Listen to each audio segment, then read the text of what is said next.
Na audiência de divórcio, meu marido se gabava. Hoje é o melhor dia da minha vida. Estou levando tudo. Sua amante sorria. Meu advogado sussurrou. Você seguiu meu plano. Bom, o show começa. O divórcio se tornou o seu pesadelo. Ele se inclinou o suficiente para que eu pudesse sentir seu perfume. O mesmo frasco que eu lhe comprara no Natal, 2 anos antes. E disse com aquela mesma certeza arrogante. Hoje é o melhor dia da minha vida. Kevin sempre teve um talento para o timing. Estávamos na sala de entrada do Tribunal do Condado de Crestwood, às 8h47 da manhã, e meu marido de 9 anos estava sorrindo da maneira como as pessoas sorriem quando já conhecem o final. Solto, largo e privadamente satisfeito consigo mesmo.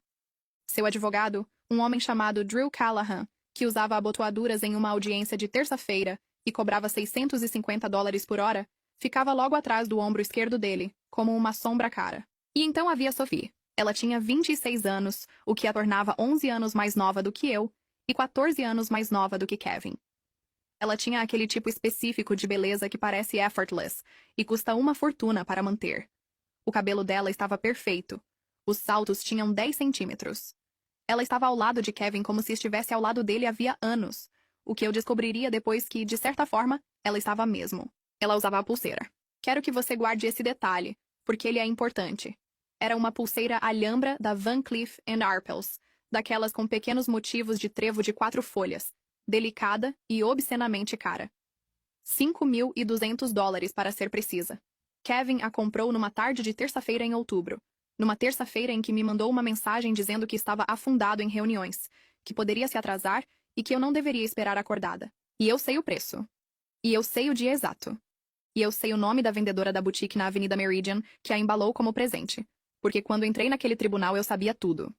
Mas Kevin não sabia que eu sabia. Esse era o ponto principal. Ele se inclinou e disse, estou levando tudo, Laura. O apartamento, as contas, tudo isso. Você deveria ter aceitado minha oferta quando eu estava sendo generoso. Ele recuou e olhou para mim da maneira como você olha para algo que já jogou fora. Mulheres quietas perdem em tribunal. Sophie sorriu para o chão, já em outro lugar na cabeça, já gastando.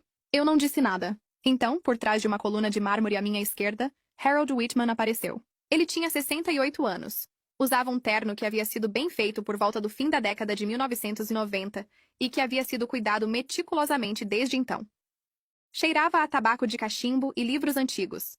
Tinha uma leve mancha de cirurgia de quadril no lado esquerdo, feita na primavera anterior, e usava os óculos de leitura numa corrente ao redor do pescoço porque, como me disse no nosso terceiro encontro, perder tempo procurando óculos é perder tempo. Ponto final. Ele havia argumentado em 41 casos na divisão de família do Tribunal Estadual. Tinha uma prateleira de elogios guardada no armário, porque achava que exibi-los era de mau gosto. Não parecia um tubarão. Parecia o avô de alguém.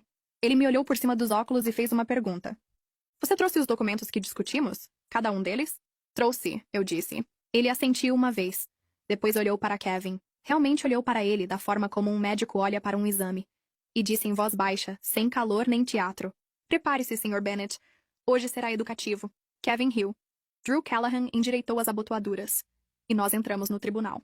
Preciso voltar porque nada disso faz sentido sem a terça-feira de outubro em que encontrei o recibo. Eu estava com Kevin havia 12 anos. Casada havia 9. Nos conhecemos num jantar de aniversário de um amigo em comum, quando eu tinha 26 anos e ele 29. Ele era encantador daquela maneira específica que os contadores às vezes são. Preciso engraçado, bom em ler ambientes. Bom em fazer você se sentir a variável mais importante de uma equação. Eu também sou contadora. Isso é relevante. Na verdade, é a história toda. Construímos algo juntos. Ou pelo menos eu achei que sim. Compramos um apartamento de 2 quartos em Elmhurst Park em 2017, em grande parte porque minha avó, Rosalind, havia falecido no ano anterior e me deixara $120 mil. Ela passara a maior parte da vida trabalhando limpando casas dos outros e economizou esse dinheiro lentamente ao longo de décadas, numa conta de poupança que chamava de Futuro da Laura. Ela me disse isso uma vez, sentada à mesa da cozinha, com as mãos em volta de uma xícara de café, olhando pela janela para um jardim que cuidou por 30 anos. Kevin cuidava das nossas finanças. Era um daqueles arranjos que parecem sensatos quando você está dentro deles. Ele dizia que era bom com dinheiro. E eu trabalhava longas horas na firma. Então fazia sentido consolidar os bens, juntar as contas, deixar uma pessoa gerenciar o portfólio da casa enquanto a outra se concentrava em construir a carreira.